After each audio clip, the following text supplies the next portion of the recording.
안녕하세요. 저는 편의점업계 현직자 그리고 점포도 운영하고 있는 한선생이라고 합니다. 편의점 창업을 희망하시는 예비 점주님들과 기존 점주님들께 도움이 되고자 영상을 만들어 보았습니다. 저번 영상에서는 2022년도 편의점 3사 오픈 전략에 대해 이야기를 해보았습니다. 그런데 GS25, CU, 세븐일레븐에 대해서는 이야기를 했는데 왜 이마트24만 쏙 빼먹지? 라고 생각하시는 분들이 있으셨습니다. 사실 이마트24를 버린 건 아니고 영상이 단지 길어질 것 같다 뺐었고 오늘 이렇게 영상을 만들어 보았습니다.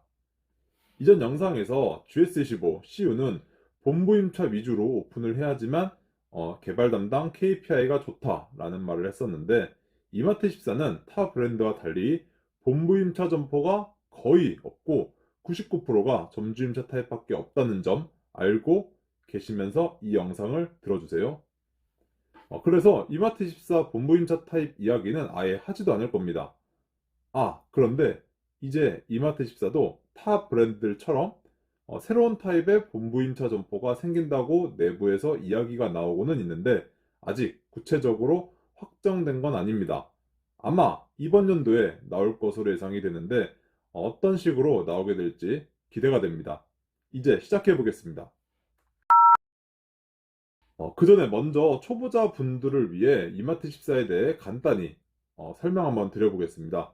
제 영상을 꾸준히 계속 보셨던 구독자님들이라면 이마트14의 장단점에 대해 어느 정도는 알고 계실 겁니다. 이마트14는 정말 호불호가 확실히 갈리는 브랜드입니다. 이마트14의 장점 중 가장 큰 비중을 차지하고 있는 두 가지를 말씀드려 보겠습니다. 첫 번째는 월회비입니다. 타 브랜드는 수익을 배분하여 나누는데 이마트24는 월 회비 160만 원만 내면 끝이라 고매출 점포일수록 유리할 수밖에 없습니다. 이게 무슨 말이냐면 타 브랜드들은 7대3, 8대2 이런 식으로 매출의 총 이익을 배분율로 나누어서 서로 이익을 나누어 가져가는 시스템이지만 이마트24는 일 매출이 50만 원이 나오든 100만 원이 나오든 300만 원이 나오든 160만 원이라는 고정 월 회비만 내시면 됩니다. 물론 타입별로 조금 다르겠지만 100점포 중 90점포 이상에 해당되는 점포들은 월 고정 160만 원만 내는 창업 지원형 타입을 택하고 있습니다. 두 번째는 야간 미운영입니다. 24시간을 거의 강제하다시피 하는 타 브랜드 편의점에 비해 이마트24는 24시간을 강제하지 않습니다. 사실 이것 때문에 이마트24를 선호하시는 점주님들이 가장 많습니다. 단점들은 사실 많은데 이 중 가장 큰 비중을 차지하고 있는 것은 상품 마진율입니다. 규모의 경제인 편의점 세계에서 점포 수가 많으면 많을수록 들어오는 상품들의 원가가 낮아질 수밖에 없는데 이마트24는 타 브랜드들에 비해 점포 수가 부족하기 때문에 상품 원가가 높을 수밖에 없고 월 회비만으로는 회사 이익이 나기가 힘든 구조이기 때문에 회사에서 상품 원가에서 이익을 취하기 위해 원가가 타 브랜드보다 조금 많이 비쌉니다. 저는 편의점 4사에 잘 나가는 일부 여러 상품들을 모두 비교해 본 자료들을 가지고 있는데 역시 이마트24가 원가가 낮은 것들도 몇 개 있었지만 대부분 압도적으로 원가가 높았습니다. 이 마진율 비교 영상은 추후 영상을 따로 제작하여 올릴 테니 궁금하신 분들은 구독을 하시고 기다려 주시기 바랍니다. 아니, 근데 오늘 2022년도 이마트24 오픈 전략에 대해 들으러 왔는데, 이마트24의 장단점에 대해 이야기나 하고 있고, 주제가 산으로 가고 있는 거 아니에요? 라고 물어보실 수도 있는데, 다 연결이 되어 있으니 영상 끄지 마시고, 왜 서론을 이렇게 길게 주저리 말씀드렸는지 지켜봐 주세요. 이마트24는 타 브랜드와 달리 월회비 160만 원만 내면 된다고 말씀드렸죠? 타 브랜드들은 어쨌든 매출이 높아야 점주님과 본사가 서로 윈윈하는 시스템입니다. 조금 다르지만 이마트24는 월 회비를 점주님이 내기 때문에 매출이 50만 원이든 100만 원이든 200만 원이든 월 고정비만 회사 입장에서는 받으면 되니 타 브랜드 대비해서 매출의 중요도가 높지는 않습니다. 물론 매출이 높으면 물건 발주를 많이 하게 될 테니 물건 값에서 이익을 내긴 하지만 그래도 타 브랜드 대비하면 매출의 중요도는 조금 낮을 수밖에 없습니다. 그래서 20년도까지는 무조건 오픈만을 외치며 엄청나게 공격적으로 움직여서 5천 점포라는 가시적 성과를 달성하였습니다. 이렇게 공격적인 오픈 이면에는 저매출점들이 엄청나게 많이 생겨났습니다. 야간은 안 해도 된다며, 야간에 무인 시스템 도입해준다며, 선장려금 몇천 쏴준다며 오픈을 막 시켰는데 결과는 전체적으로 매출이 그렇게 잘 나오지 않고 있으며 2, 3년차 폐점이 가장 많습니다. 그러다 작년 21년도에는 무조건적인 오픈이 아닌 회사 수익도 생각을 하며 오픈을 하는 방향으로 노선을 바꾸었습니다. 하지만 회사 수익을 생각하며 오픈을 하였는데도 불구하고 역시나 저매출점도 많고 폐점도 어마무시하게 많았습니다. 더군다나 오픈 수로만 봤을 때 20년도에는 CU, GS에 밀려 3위를 했었는데 21년도에는 세븐일레븐에게까지도 밀려 4위를 하며 자존심이 매우 상해 있는 상태입니다. 또한 최근에 민스톱도 롯데 세븐일레븐에게 빼앗겨 향후 수년간, 아니 10년 이상 큰 획기적인 변화가 없으면 업계 4위에서 더 이상 올라갈 수 없는 상태가 되어 있는 상황입니다. 이마트24의 2022년도 오픈 전략을 한마디로 정리하자면 회사 손익 증대입니다. 이마트24는 2018년 396억 원, 2019년 281억 원, 2020년 219억 원 영업 손실을 기록하며 최근 3년간 적자를 이어왔습니다.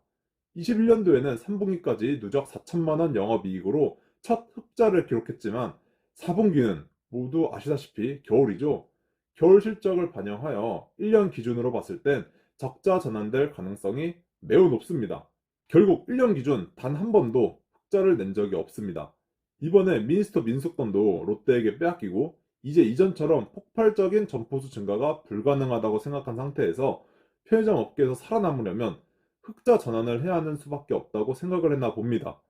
이마트24 개발 담당들 KPI, 즉 핵심 성과 지표로는 출점수 20%, 매출 달성률 20%로 출점과 매출 달성률로 총 40%를 차지하게 해놨고 이외 가장 비중이 많이 차지하는 회사 손익 부분이 40%로 회사 투자금을 줄이거나 점주님께 조건을 덜 주는 방식으로 회사 손익을 올리게 되는 사람이 인정을 받게 되는 시스템으로 만들어 놨습니다. 나머지 20%는 오픈과 상관없는 회사 내부적으로 평가 기준을 따로 만들어 놨기 때문에 언급을 하진 않겠습니다. 결국 회사 손익을 올릴 수 있는 가장 좋은 방법은 고매출 점포를 오픈하는 방법이 가장 좋은데 사실 어렵습니다. 이마트24에서도 이게 어렵다고 판단했는지 점주님께 드리는 조건을 제한하고 시설 장비 투자를 덜 해주거나 중고 장비로 사용하게 하는 등 회사가 직접 투자하는 시설과 장비 부분에서 조금이라도 아끼면서 손익을 증대하려고 하고 있습니다. 이마트24는 시설 위약금은 존재하지만 타 브랜드와 달리 영업 위약금이 없어서 그런지 1년에서 3년차 폐점이 정말 많습니다. 그래서 이렇게 폐점할 때 사용되었던 중고 장비들이 창고에서 놀고 있는데요. 편의점 오픈 시 새 장비 구매가 아닌 이 장비들을 활용해야지만 회사 손익이 증대가 되겠죠. 그래서 이번 연도에 이마트24 오픈을 하게 되면 중고 장비를 사용하라고 개발 담당들에게 설득을 당할 수도 있습니다. 대신 매월 발생하는 시설 유지 보수비가 78,000원에 전산 유지 보수비가 5만 원인데 이걸 점주님이 부담하지 않게 회사에서 계약 기간 동안 지원해준다는 점을 앞세워 점주님께 설득을 하려 할 겁니다. 또한 이전 같은 경우에는 선장려금이라고 오픈을 하게 되면 뭐 4천만 원, 5천만 원 이렇게 큰 금액을 본사에서 받고 오픈을 하는 경우가 많았는데 이제는 선장려금을 줄이고 차라리 월 회비를 일부 할인하는 쪽으로 방향을 바꾸라고 합니다.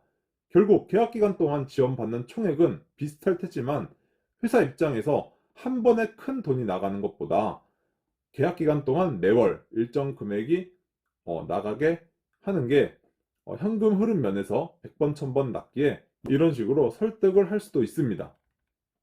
추가로 개발 담당들 가점 부분도 있는데 경쟁사 전환, 중고장비 사용, 24시간 운영 등으로 플러스 점수가 추가가 된다고 합니다. 경쟁사 전환은 역시 고매출 미니스톱에 가서 조건을 더 줘서라도 뺏어오라고 하고 있답니다.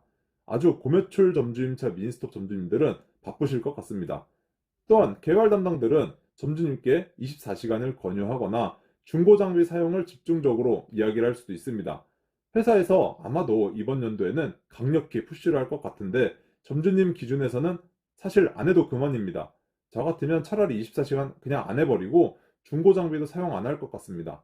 그 10얼마 아끼려다가 나중에 고장나면 더 큰 돈이 들 수도 있습니다.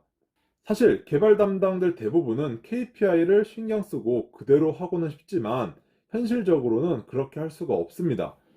결국 오픈을 한 개라도 해야 뭐 100점 만점에 50점이라도 받는데 회사 손익 따져서 냉장고, 냉동고, 에어컨, 실외기 등 중고 장비 넣자고 설득하고 현금 부족하신 분한테 선장려금 대신 월 회비 할인해 드린다며 설득하고 점주님 조건 덜 주려다가 아예 오픈 못하는 경우가 대부분일 겁니다. 일단 가장 중요한 건 조건도 최대한 맞춰드리고 중고 장비 이야기는 꺼내지도 말고 돈이 부족하시면 선장려금도 드려서 결국 오픈만 하면 좋은 겁니다. 오픈이 빵개 하면은 빵점이지만 이렇게라도 해서 한 개 오픈을 하는 게 훨씬 담당한테 좋기 때문에 아마도 담당들 중에는 KPI 기준대로 하고 싶다는 생각은 하겠지만 실제로 이렇게 움직이는 사람들은 아마 많지 않을 겁니다. 결국 점포수로 평가를 받기 때문입니다. 오늘은 2022년도 이마트24 출점 전략에 대해 다뤄보았습니다. 서론에 주제와 관련 없는 이야기들이 많았는데 제 영상은 초보자 분들도 많이 시청해 주셔서 이마트24의 장단점에 대해 다시 설명드리고자 조금 쓸데없는 내용도 많이 들어갔다는 점 이해 부탁드리겠습니다. 아무튼 21년도도 그렇고 22년도도 그렇고 모든 편의점 회사들이 마찬가지겠지만 이마트24도 흑자 전환을 위해 회사 수익을 더 생각하는 쪽으로 방향을 틀었고 이를 위해 회사 투자금을 최소화할 수 있는 점포를 오픈해야 한다는 점 고려하셔서 22년도 이마트24 편의점을 선택하시는데 조금이나마 도움이 되셨으면 좋겠습니다. 점주님들은 점점 힘이 듭니다. 인건비나 월세 등 고정비는 계속 증가하는데 근처에 편의점들이 계속 생겨나고 소비자들의 소비가 위축되어 매출은 제자리 걸음이라 수익이 점점 줄고 있습니다. 편의점 회사들이 고통을 함께 나누었으면 좋겠는데 결국 매년 오픈 전략은 회사 손익만 생각하고 방향을 이렇게 잡고 있습니다. 겉으로는 상생을 외치면서 뒤에서는 회사 손익을 외치고 있는 상태인 겁니다. 담당들 KPI에 점주 손익도 함께 넣었으면 좋을 텐데 말입니다. 결국 정답은 고매출 편의점을 오픈하는 수밖에 없습니다. 이 자리가 슈퍼이든 마트이든 공실이든 미용실이든 고매출이 예상되는 편의점 자리만 잘 잡고 있으면 어느 브랜드든 조건 8대2에 몇천 이상 던지며 서로 모셔가려고 할 겁니다. 직접 점포를 찾을 수 있는 눈을 기르시고 편의점 창업 2022년도에는 꼭 성공할 수 있길 바라겠습니다. 지금까지 편선생이었습니다. 시청해주셔서 감사드립니다. 좋은 주말 보내세요.